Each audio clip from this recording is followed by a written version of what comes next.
All right, well, it's just 1 minute to go, so I just wanted to welcome you. Thank you so much for being here today, Richard. My pleasure. So the reason we're doing this very quick webinar, and I've got loads of questions already in all the people that have already are here, and I've got some questions that were sent to me previously. So we're on Facebook Live as well. So Richard, there's so many things I wanted to ask you. I know when you come down, it's always a long run for you. We run so many different courses, so many different kind of people. And you run these courses, I know you do them in Florida, you do them in February and in London, and then you do with us in May and in October. You have some off time, okay? And one of the things that I always find fascinating with you, Richard, is how much you manage to do in a year. Because I mean, it's not only the seminars and the amount of courses, but the books. You keep on writing books, you keep on publishing these amazing books. What's in the pipeline now? What have you been working on? The pipeline doesn't go directly from me to the street, just to start with. Of course, writing books is not like this is, where it's instantaneous, because it's an archival system. And when you make a mistake, it stays there. So the projects leave me, go to editors, come back to me, go back to them, and back and forth and back and forth. Right now, we're just getting out the American edition of Teaching Excellence, which is going to go online around the world, hardback, softback, and ebook, which of course meant we had to record ebook things. And I thought that was going to be very formal, but they made it pretty informal, which I like, so that really it's informal things of me talking about what you're going to read. So the ebook will be a little bit unique that way. These are coming out from newthinkingpublications.com. They'll be available, of course, through you and through NLP International in Florida. And you're right, I do 4 big tours a year. Sometimes I do a few small seminars, but getting older, I've gotten smarter. I try to make the times that I'm doing seminars compact together. I go to Europe, I do a bunch of seminars, and sometimes I continue on to Japan or to somewhere else, Germany, Italy. And then twice a year we go to Florida, which is not so far away, which I like. Weather is always nice in Florida most of the time. And we did hit one year a hurricane, but we've been going to the same places for 19, 20 years. And, we've kind of got it down to a science. And the only thing that changes is we change which seminars we do when sometimes, which is one of the things I'm going to talk to you about on this trip, is adding in some other seminars that I think would be good at this point. In terms of the other books, I have a new book coming out called Thinking on Purpose, and it's still in the editing phase. And it's really a 15-day plan to get smarter. How do you get your brain to work better and remember better and make decisions better? And, I've added in another author, my wife, who knows all kinds of stuff about brain chemistry. And, they're always telling you take these vitamins and take these minerals, but they don't necessarily know which ones will help you to think better. And she's a highly skilled person and knows all of these things. And between me and her and Owen, we wanted to give people something they could do every day for 20 minutes. And if they kept cycling through it, end up being a smarter person. So if you stick to the plan for 15 days, you'll get smarter. And every time you rotate through it, you'll get smarter. It just seemed like a different way of going at the thing about doing something for yourself personally. Then on the other side, I've gotten back a lot of old titles that have pretty much the copyrights ran out, and I refiled the copyrights. Meta Publications disappeared from existence, so there's going to be a limited number of copies of The Structure of Magic floating around. Although it's sold for a number of years, it's a very old book. So I've started with The Structure of Magic, and I'm rewriting it. The new Structure of Magic is not going to be so much about what psychotherapists used to do, which is what it was originally. It was a model of what psychotherapists and hypnotists did intuitively. And I think we've gone way beyond any of their dreams, to tell you the truth. So the way in which the meta model is used is completely different. Now, what I think is important is that this all started really because Noam Chomsky was such a clever guy. Noam Chomsky built a model that matched human intuition and not what grammarians said was correct. But when you talk to people and you ask them, is this a correct sentence of your native tongue? What you get is a reflection of their neurology and how it functions. And the map he built, called transformational grammar, is like a map of your mind mathematically about how language is produced and how meaning is created. And it's more of a reflection of your neurology than it is about what grammarians think is correct, proper and improper English, which changes from your country to my country and from grammarian to grammarian. It has very little to do with our neurology, and it has almost nothing to do with what we intuitively think is correct. But what Chomsky did by creating those set of algorithms called transformational grammar was to prove that we could map what the brain does with equations, and therefore use those equations to be able to produce better thinking,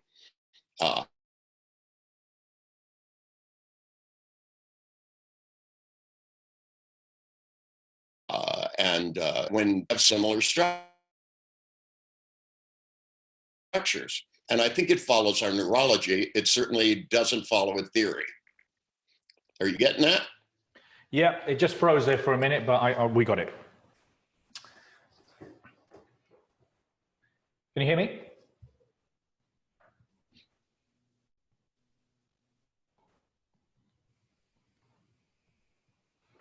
Richard? Anyway, that's the answer to your question. Okay. Now, yeah. I was going to ask you, the book you're writing with Owen about thinking. I mean, I know it's one of the things that you've normally shared in the seminars. And to be honest, one of the things that I've, you know, there's so many courses, there's so many books, there's so much training out there. But the bottom line, it's all really down to learning how to think. And the thing is that, you know, people don't really understand how to think. And I know that's what we teach in the practitioner, you know, and the master and all the courses that you do. But that's the essence of everything, isn't it? Yeah, actually, I think a lot of people have missed the point about NLP, that they think it's a self-help thing. It's like therapy. It's like the purpose of it is to get you over your fear, or to get you over your depression, or to get you to be more motivated. And that's really the byproduct of what NLP does. NLP is the structure of how to think with your conscious mind lined up with your neurology, and to build programs that work well. And those programs themselves, you know, are a reflection of our neurology. When you try to remember something and it doesn't line up with the way your neurology is constructed, you have a very difficult time. If you try to spell by, you know, saying the letters in the word, you know, auditorily, that's not how our neurology is really designed. It's really designed to have images which are created and images which are remembered, and to create images and to remember them, and to make some more important than others depending upon size and distance and location. And this is how our neurology is set up. And NLP is the study of what works. And it's not that we have a theory about what works. We just only find out what works. We go to the people with the best memories, and the people who spell the best, and people that learn the flute the easiest, and runners that win races consistently, and find out what they're doing, both when they're practicing, when they're learning. And because all knowledge has to, number one, be acquired, it has to be practiced, so it's automated, and so that it fits in with how we're constructed neurologically. The more we learn about neurology, the more NLP has changed over the years. You know, I spend an enormous amount of time reading things that are produced by neurologists. They seem to be focused on primarily what happens when something is broke, or justifying a theory that they have about how things are supposed to work. But when they get down to just describing what's going on, it allows me to be able to extrapolate mathematically how we can use it. And that's what I've done over the years, to get people to be able to get rid of bad memories and to do things and to remember things and to motivate themselves. It's all about how our neural synapses are developed and how we remember things and how we forget things. And, some things are worth not knowing about anymore, and some things you have to get over. And while you can look at it psychologically, you can also look at these things as a mechanical mechanism, just like you can a sentence of English, and break it into pieces and find out how to alter it so that it's a better sentence. And what we do is take thoughts and change them and perceptions. Because remember, part of thinking has to do with what you input. It all starts as input, goes in, has to be represented to the brain, and it has to be processed to be remembered, which means it has to be encoded in some way so you know how to get it back. And that's just the memory part about it. The most interesting part about it, how people make decisions.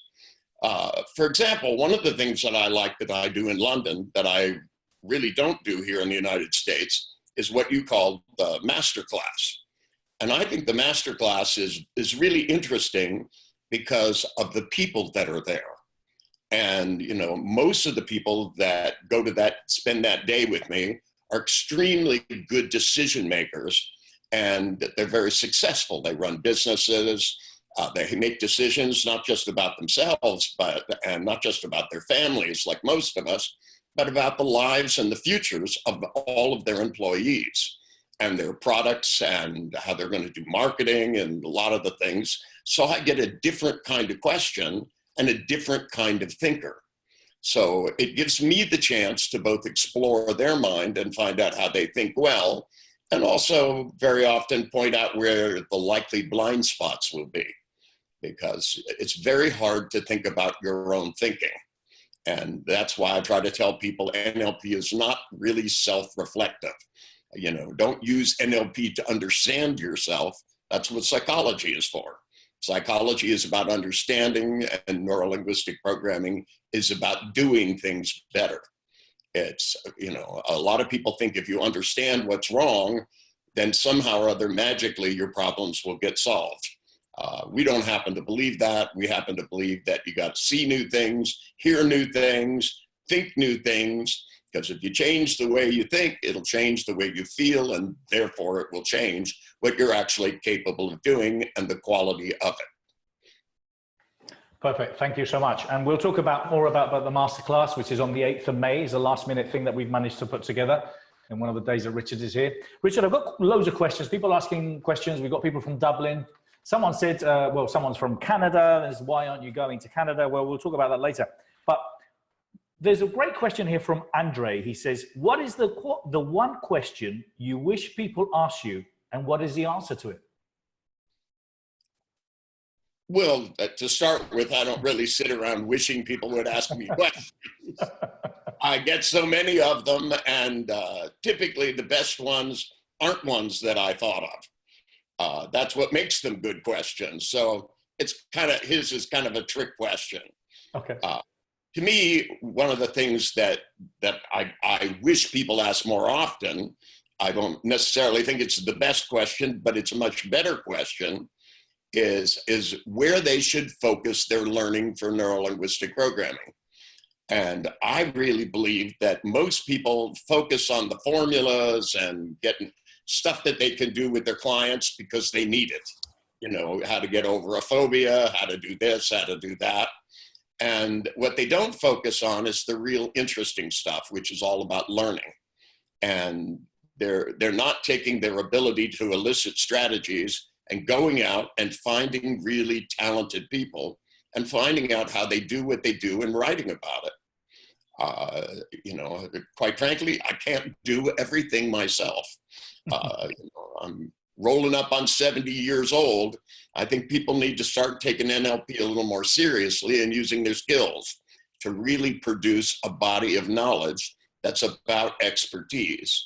It's not everything is about fixing somebody. It's a good way to make money because there's a lot of people that have a lot of problems.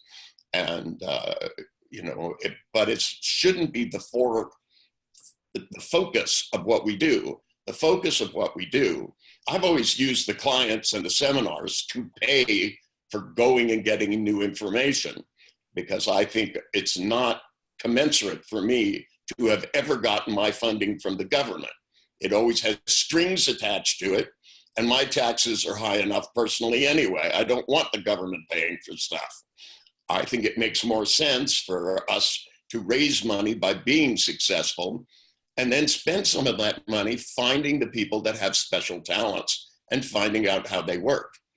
I've been noticing on TV just recently, they've been having TV shows with people that can do phenomenal things here I don't know if it's in England, but in the US, there are people that memorize a shuffled deck of cards from front to back, and they can do it over and over and over again.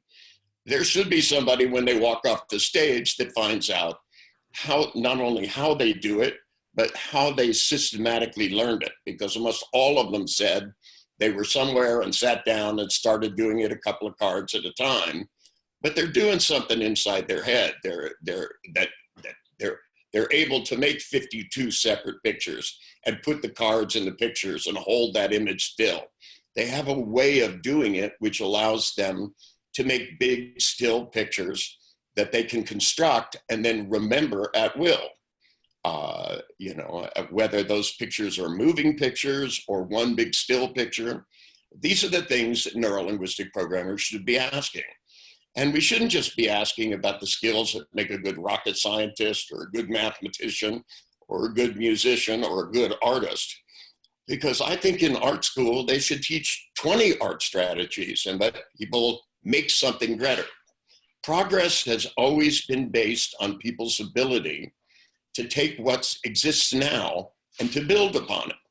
Every musician knows they take a little bit from everybody they ever listened to and make something new out of it. And this happens in science, this happens everywhere and should. And I think we can do that more methodically now. And my message is, although it may not be an exact answer to his question, is instead of asking me what to do next, I think people need to start doing NLP instead of just talking about it. Thank you.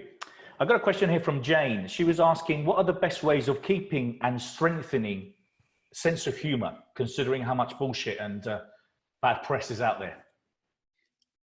Well, if your sense of humor doesn't kick in when there's pressure, you're going to be in trouble.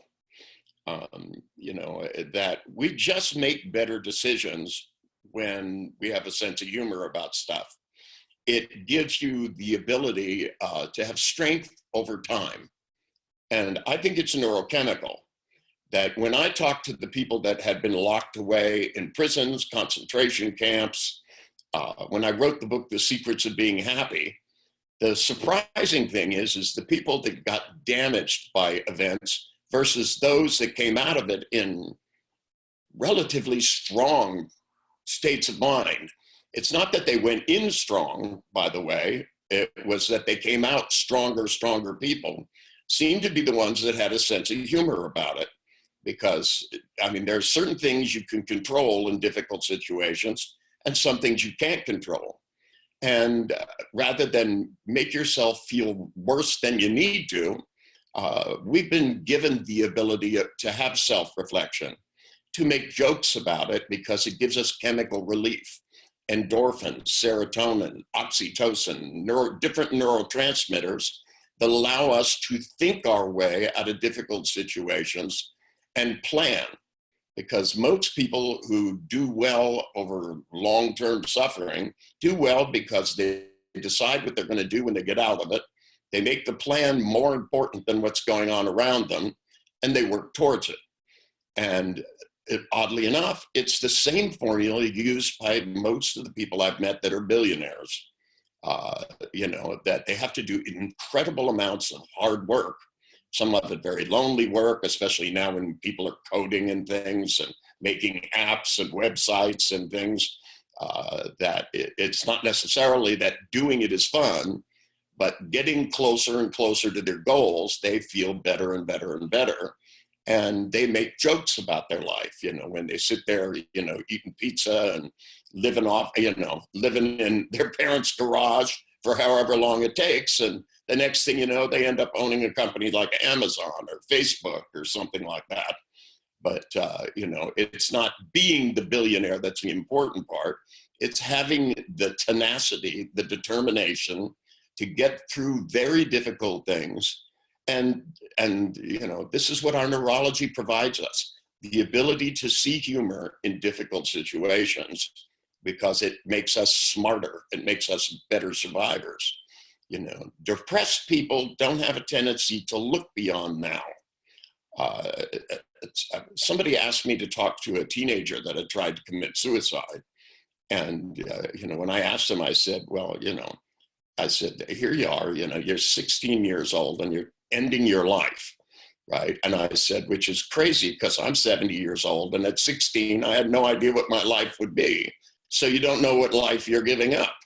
It's a very permanent solution to what will probably be a temporary problem. And he said to me, he said, I just looked into the future and I couldn't see anything beyond ending up working in a fast food restaurant. He went, I'm not smart in school. I'm not a good athlete. I have none of the things that would take you away from this town and to a college. And I thought, boy, this is really a problem with being able to, fantasize, because the fact that he was telling me he couldn't make these pictures should have told him that he needed to. Sometimes imagining yourself in a better situation and feeling drawn towards it is just what people need to do. And, there are lots of people that are in difficult situations that think about being in a much better one. And the more detail they put in it, the longer they can survive the difficult situation. Being stuck in your bedroom in a little town in America is not nearly as bad as being in a concentration camp in Germany during World War II for a Jewish person. But yet many of them survived and did very well.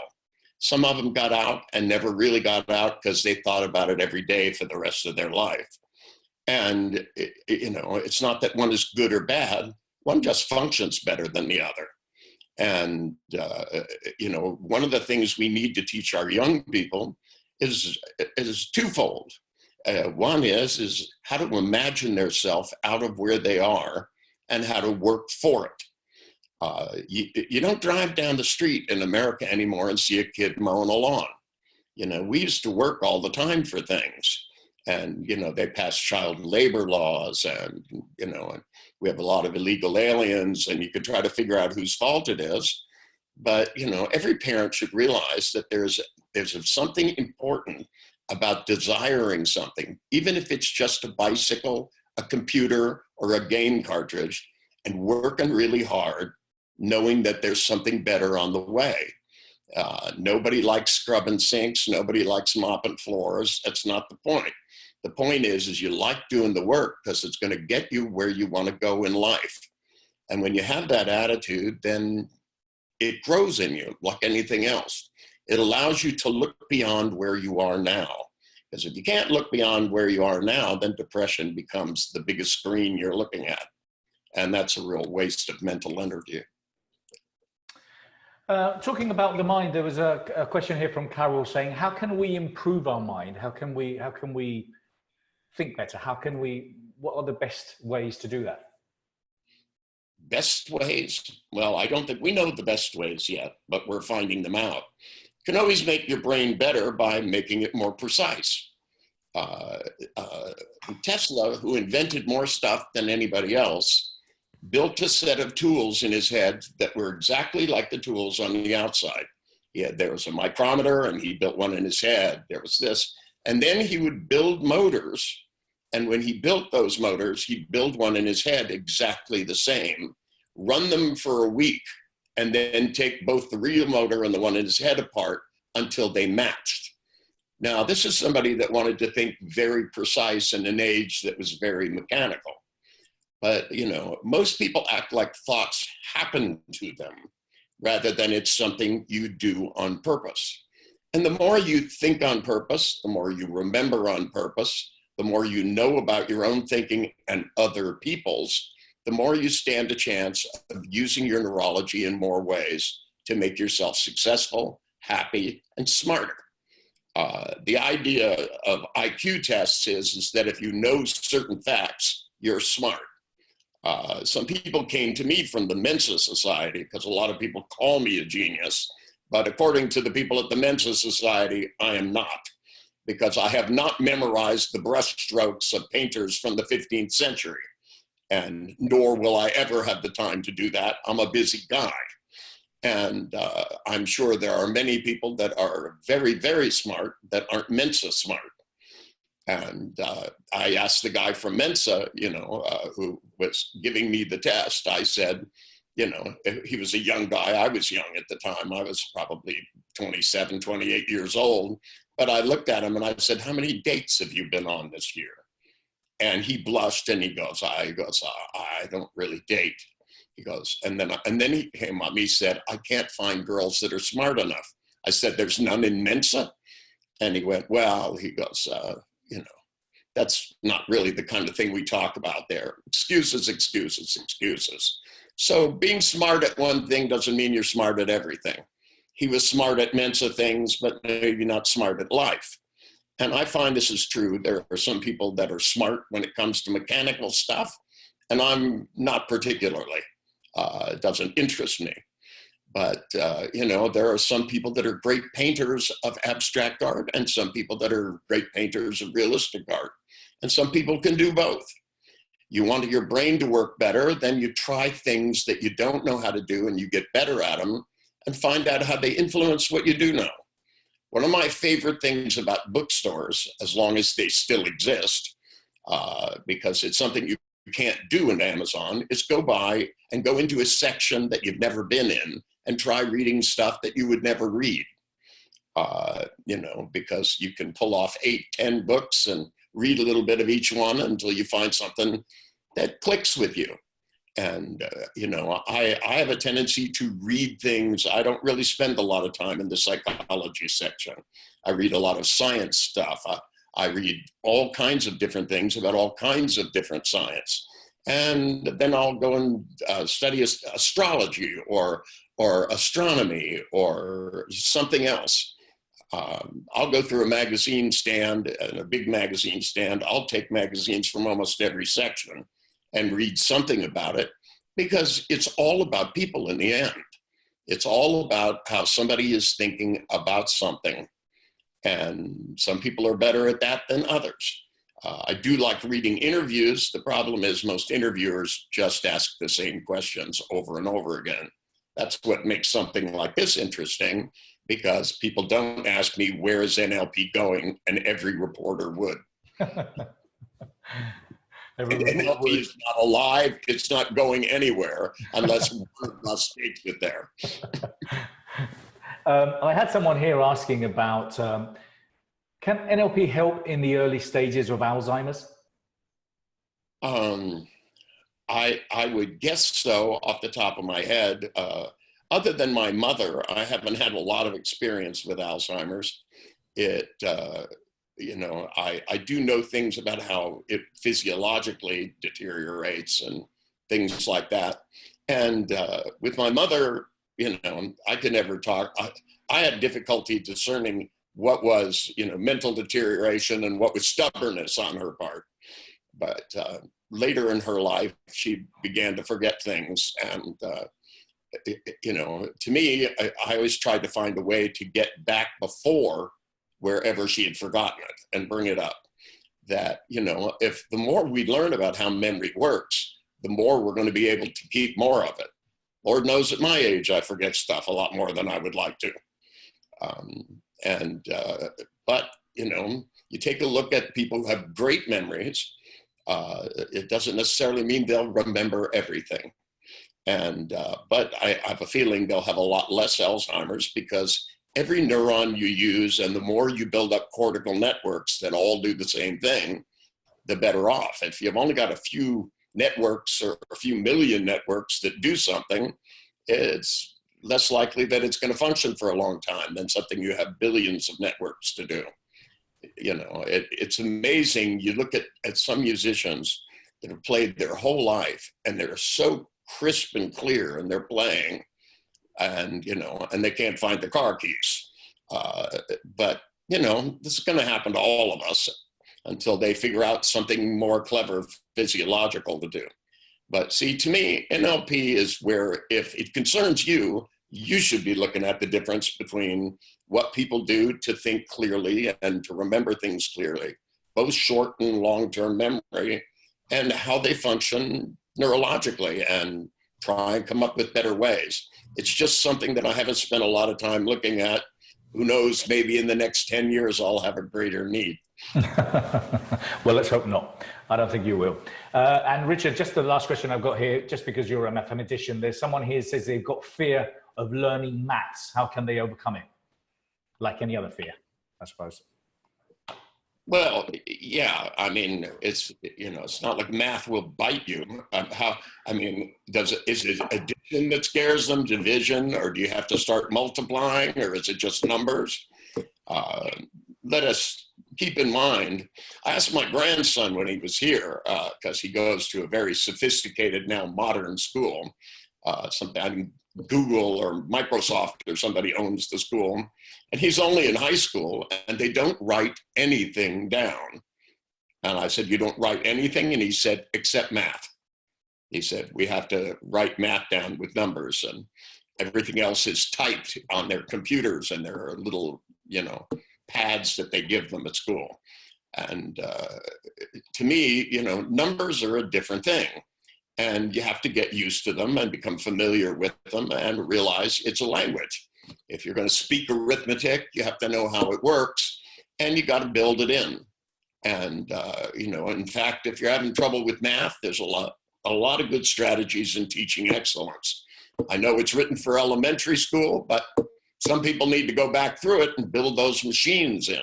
Math is all about building a machine in your unconscious that performs a function. It's, you know, if you don't have the calculator in your head, you won't know how to use one on the outside. And not that I don't think calculators are a great invention. In fact, when they invented them, the first thing I did was give one to my stepson at the time. He brought it to school and promptly got in trouble for using it. And the teacher told me, they said, well, it's not fair to the other kids. And so I called up Hewlett Packard, and they gave me a whole box of them, and I gave them to all the kids in the school. And then the teacher admitted that she couldn't figure out how to use it. You know, nowadays we all have computers and iPhones and calculators on them, and all these things have become commonplace. It's only in the past 25, 30 years that that's happened. And in my lifetime, you know, people sometimes become a little too dependent on the machine, and they don't realize these machines should be in our head as well. And when you go into McDonald's and they have to put a picture of a hamburger rather than numbers, it tells us that our educational systems are lacking. And if the educational system lacks, we as parents have to do something about it. And when Kate Benson and I wrote Teaching Excellence, it's not just for teachers. It's for parents to make sure that teachers know how kids learn arithmetic, how they learn to multiply. They're different machines. Calculus is a different machine. And when people build fears of these things, it's because they're mistreated in school. You know, it's because they get called stupid because they don't do something the way they're supposed to. And that really, we should be teaching kids how to do stuff instead of making them feel bad when they look at it. Amazingly enough, I can go in a classroom of 1,000 people, and they're all adults. Most of them have PhDs. I can write a polynomial on a blackboard, and I can see people in the audience get nauseous. And it doesn't even mean anything. It's not an equation that has any function of any kind. It's just a bunch of letters and equal signs and pluses and square symbols. And, you know, it's just a stupid polynomial. It doesn't even mean anything. But some people just look at it and, you know, I can see their heart race. And this is just bad teaching. How do you get over it?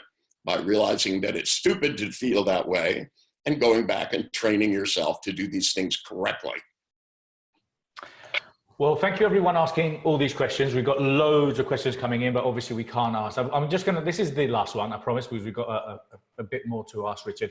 Richard, I know one of the things that you normally share at the seminars is that when it comes down to our phones, we're very quick to download the latest software, but we always struggle to develop our own brain. And obviously with phones nowadays, we don't memorize phones as we used to. We just rely on checking the contact numbers.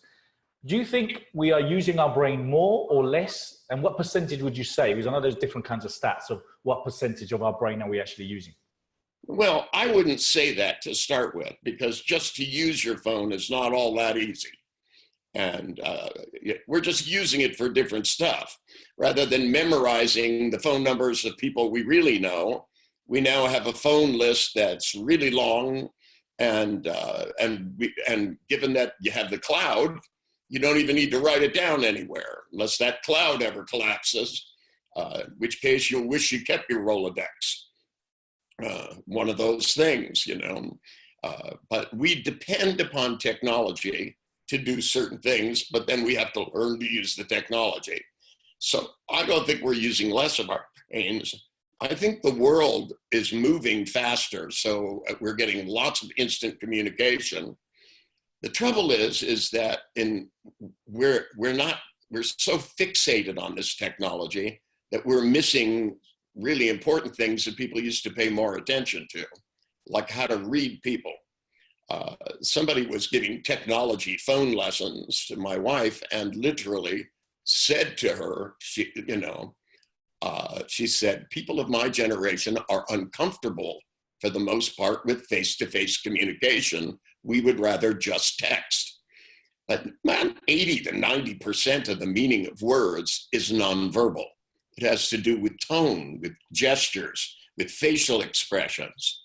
You know, when people do NLP, a lot of them may know that when somebody looks up and to the left, they're remembering an image, but they're not looking at the distance of the eye focus. There's so much more detail, and they skip over it because they're looking for a way to justify what they already believe. And if everything has to match what you know, you will know less than if you're one of those people that goes, well, what's outside of the box? It's a good question. You know, you go, I believe this about this person, right? Well, let's just assume there's more to this person than this. And this is how I've always done things. And it's taken me a lot of places that I wouldn't normally think to go. But, you know, there's wisdom even in schizophrenia. There's wisdom in everything if you look at it the right way. And sometimes a strategy that's crippling for one person might be really creative for another. And if you take a closer look at things and don't spend so much time judging them and asking, does this mean we use 10% of our brain or 15% or 5%? The truth is the brain works very holographically. And when they look at MRIs and they see where they're lighting up because that's where oxygen is, that doesn't even mean you're not using all of it all the time. The question is, how many different ways? In holography, one of the most amazing things is that you can put an infinite number of images on the same film plate. And the only difference between what image you see has to do with the angle of the light that hits it, which means human brain really is capable of an infinite amount of ideas and an infinite amount of directions in a finite amount of time. And what this means is we haven't really explored the brain and what it's capable of doing. And it's not that we're using 10% and then we'll get to using 20 or 30 or 40. What we're going to do is we're going to learn to use our brain in a lot of different ways for a lot of different purposes and begin to take advantage of the fantastic plasticity that the brain has to move messages. Right now, there are more neurons in your brain than there are stars in the sky. And every single one of them is talking from 10 to 100 to 1,000 other neurons. And that's an infinitely large number of possibilities of thoughts that goes on. That's part of why we have to limit our thought. When I wrote The Structure of Magic, some of the questions I get repeatedly are about the 3 universals of human modeling, which I have to admit I made up. They didn't exist somewhere. I made them up because it was obvious. In order to model something, you had to delete some things and look at some things, because you can't look at everything at once. And in the process of doing that, you are going to distort things and make generalizations about things. Doesn't mean that they're true. It means that they're descriptions. That's the difference between a map. A map isn't the territory. A map is a description of the territory, but it's a hell of a lot easier to carry around. It doesn't mean it's accurate. It's only accurate for a purpose. And when we take thoughts and we think about them that way, some things have to be deleted, some have to be distorted, and some have to be generalized in order for us to function. But there's a real difference between believing that thoughts are true versus that thoughts are a way of thinking about things. The big loss performative in language is that at the beginning of every sentence, there's really a little sentence that says, I'm saying this to you. Well, I'm saying all of this to you, not as fact, but as my opinion. And it doesn't mean it's true or false. It's what I think right now at this moment in time. And if you have to back it up for the rest of your life, you get stuck. There's a lot of things I've changed my mind about for the better. And looking for those is what we should all be doing in life. We should be looking for the opportunity to think something new so we feel different and therefore do different things. The name of that is called freedom. Brilliant, Richard. Thank you so much. Well, I think that's all the questions that we're going to be able to ask Richard today. One of the things that we need to take care of is Richard's voice, because when he comes down here, literally he's doing workshop after workshop after workshop, and we need to take care of his voice. So for all of those of you that are here today, just let you know that we've got a lineup of speakers. So the first one we're starting, Richard, which I know you're not speaking at, but is the NLP Live Talks.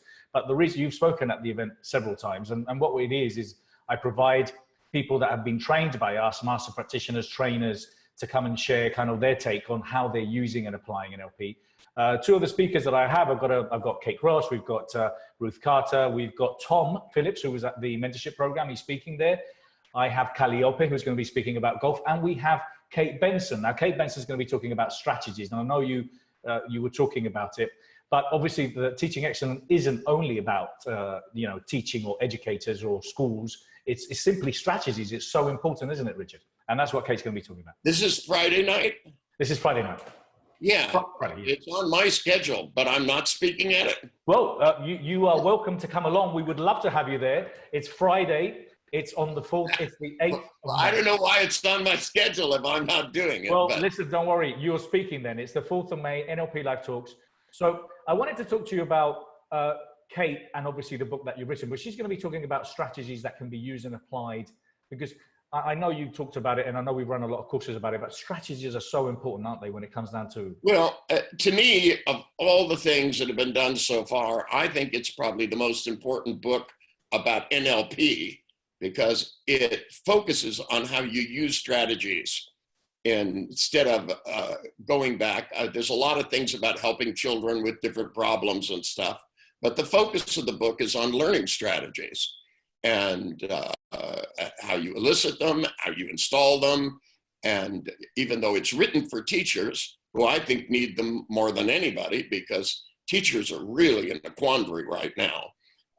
Most school systems all over the world are requiring teachers to do more and more administrative things and putting more and more pressure on them to all do roughly the same thing on the same day with every kid. They call that a lesson plan. And instead of getting kids to excel in every direction as fast as they can, the school system really needs them all to kind of move at the same rate so that they can produce books and tests and things that make other people feel better, but don't actually maximize a child's life and thinking ability. And, the only hope we have is that teachers learn to balance these things and do both well. And part of the reason that Kate and I wrote this book, we took a long time to do it, almost 10 years, was to produce a body of work that would really give teachers something that would buy them more time and greater results. But when it was done, I looked at it and I thought anybody who's going to be doing NLP should be reading this book to find out how you apply strategies in any situation. because I think, once you understand this is what kids need, and then you'll realize this is pretty much what everybody needs to some degree. We then have to go out and get strategies for architects and strategies for decision makers. And I hate to say it, but obviously our politicians need to make better decisions. Big time, big time. And then the weekend, it's you and Paul McKenna. Now, the Secrets of Hypnosis, we've been doing it for 4 or 5 years now, I think. Every single year, we have a full house. And we have all sorts of people, obviously practitioners, master practitioners coming on, but then we get all sorts of therapists, people that are interested. But we also get people that have no experience or use NLP or necessarily are practicing it. It's such a great course. Tell me why you love this course in particular, and obviously working with Paul, and what that weekend's, what is it all about? Well, Paul and I have been working together for a really long time. This all started out, I came to do a week seminar in London on hypnosis, one on DHE, and I think one on something neuro-linguistic programming. And Paul came over for one day and cleared his schedule and stayed.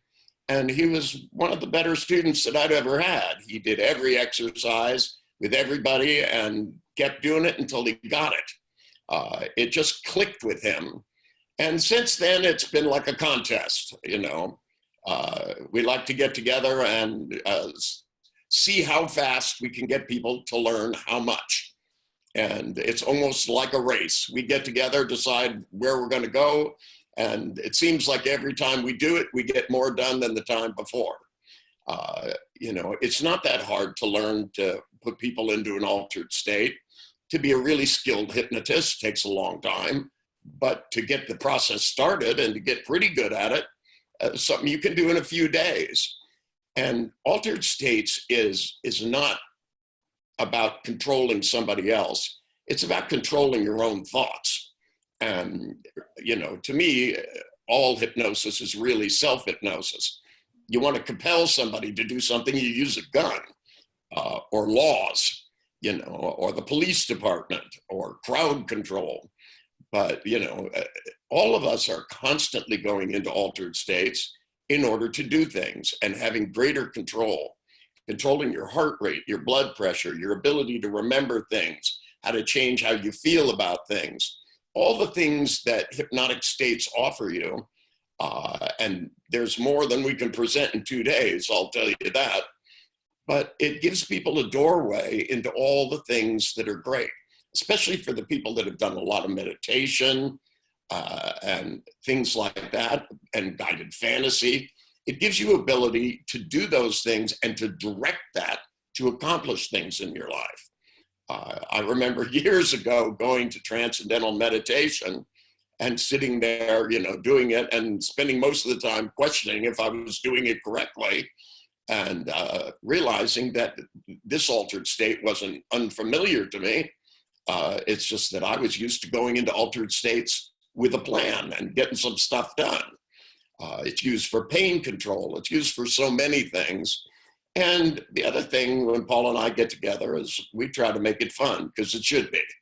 Once you start accessing parts of your brain and getting yourself to do things you didn't think you could do, finding out how easy it is and trying stuff out.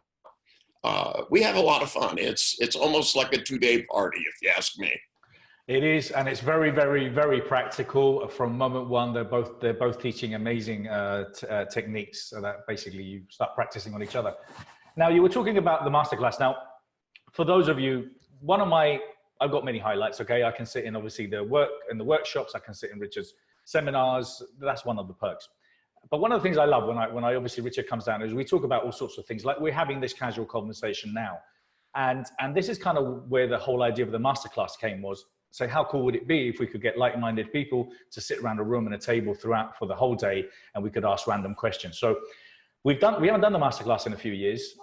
So apart from what you were saying before about the masterclass, why do you think, because I know you like putting your hands on people, and you normally do, but it's more about people asking you all sorts of things related to all sorts of subjects.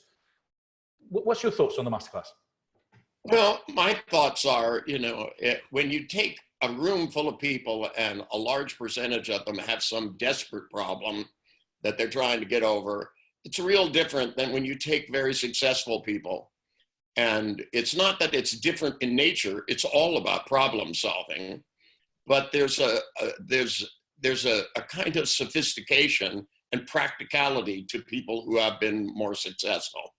And I like that, because the questions they're asking me, I can draw across vast resources.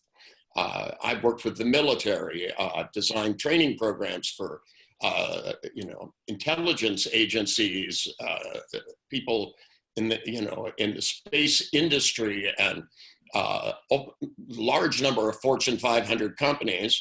And most of that stuff never comes up when I'm teaching, but it seems to come up a lot.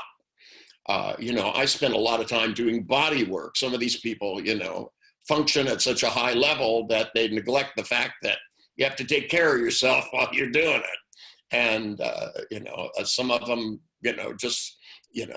function by creating so much stress that they can move away from. They get a lot done, but it's not the only answer. And I find these one-day things to be particularly interesting, because people's expectation is not that I'm going to do something amazing in a few minutes, but that they're asking for longer-term results. How do I plan something and get there? Who do I need? What do I need to do? And sometimes it's just a sounding board, because they already know what they're doing. They just want to bounce it against other smart people and make sure that nobody says, "Well, wait a minute, you didn't think about this."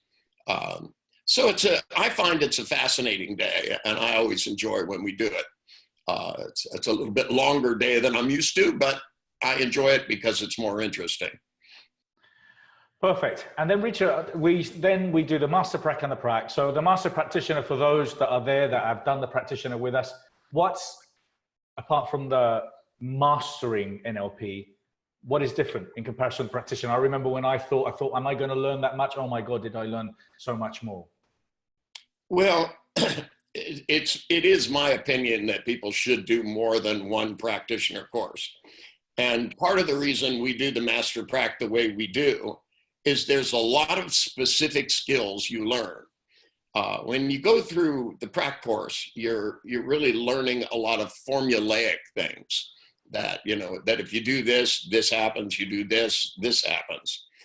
The reason we start the master prac first is I want people to be working at a deeper level. I want them to be listening to strategies. I don't want them listening like when they're in a prac course listening to me. I want them listening to what I'm actually doing. I start out installing strategies from the very beginning, and installing chains so that people will have the right feelings at the right time to acquire the right information. I don't just talk about NLP, I use it. And so I prepare the master prac so that they can watch me do it.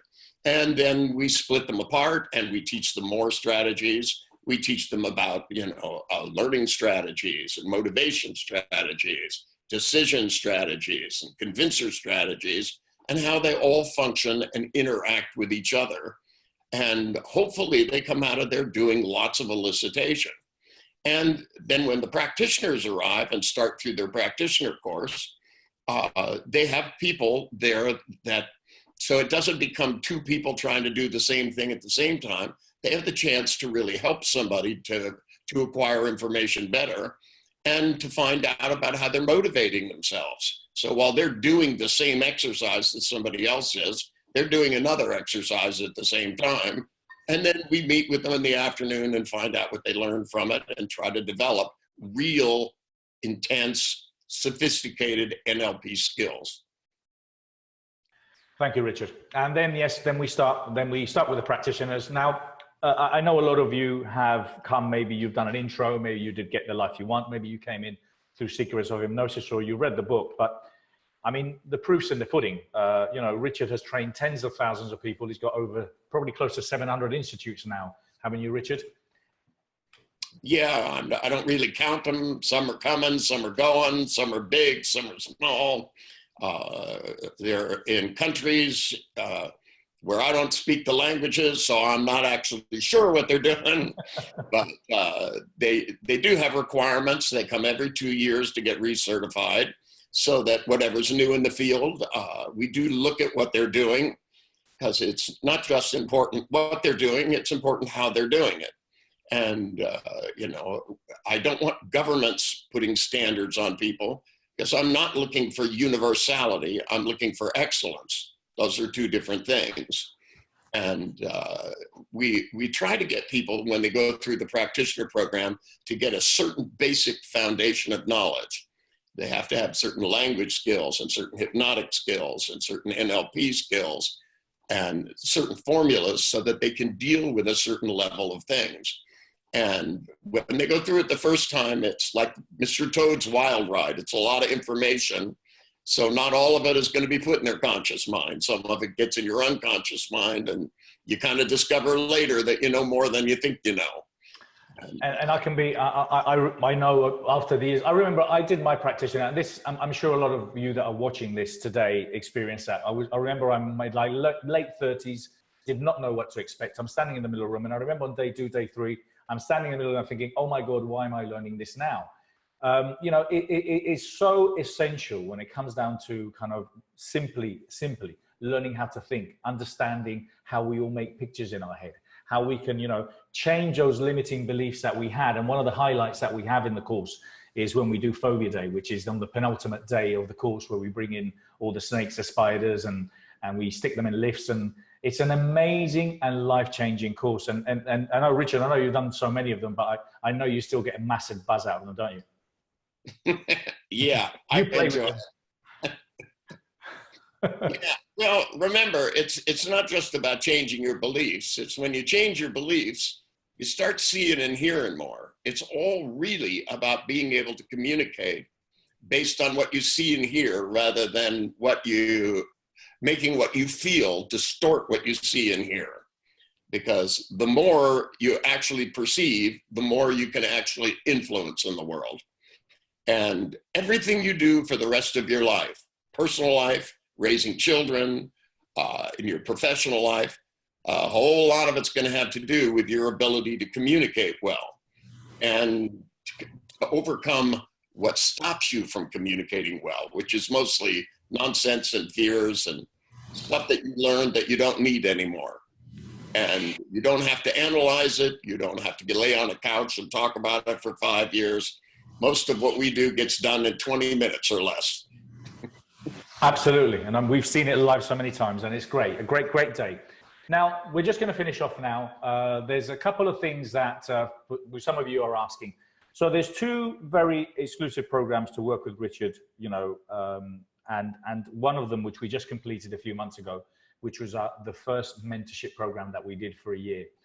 And I remember when I came up to you, Richard, and I proposed the idea, and you know, we both thought, you know, is this going to work? I got to say, after completing the first year, it was so amazing. For me, it was amazing to be part of it and to see the change and how you helped and assisted these 12, 15 lucky people that can be with you throughout the year. So I'll explain very briefly the format. Literally, you have access to Richard once a month on Zoom, and then twice a year we get together and we do retreats, and we literally spend 2 days together. And then apart from that, you get access to all the seminars. What were the highlights for you for the mentorship program, Richard? That's a hard question, because I didn't quite know what to expect. But again, you know, all great people. You know, not everybody needed the same thing. Not everybody wanted the same thing, but they all shared something in common, which is that they were pretty successful to start with. And so once we got going, we got to the point where we explored things I didn't expect, to tell you the truth. You know, it took my full range of skill to get people not just what they asked for, but a lot of the things that they asked about were not usually things I teach in seminars, to tell you the truth. So we did some wild stuff too, which, you know, by the end, we were doing things that, you know, normally I don't even talk about. But it was quite surprising. And I really liked this group of people, and they became very tight-knit, and they really helped each other, and they were good people. They did. You know, yeah. if there'd been somebody very unpleasant around for that year, I think it would have slowed everything down. But I think the selection process was good enough that we didn't have that problem.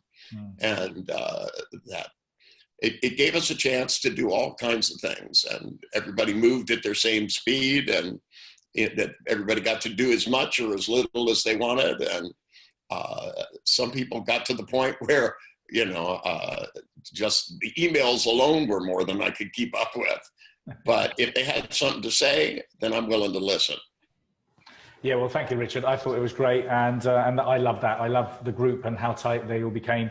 So look, for any of you that are watching this now, and it's a recording and you're watching it at a later date, well, as I said, Richard's going to come back in October. For those of you that would like to do the Person Houseman workshop, now this is a very exclusive workshop, which is 3 days with Richard. That's happening in October as well. We still have a few spots available in that.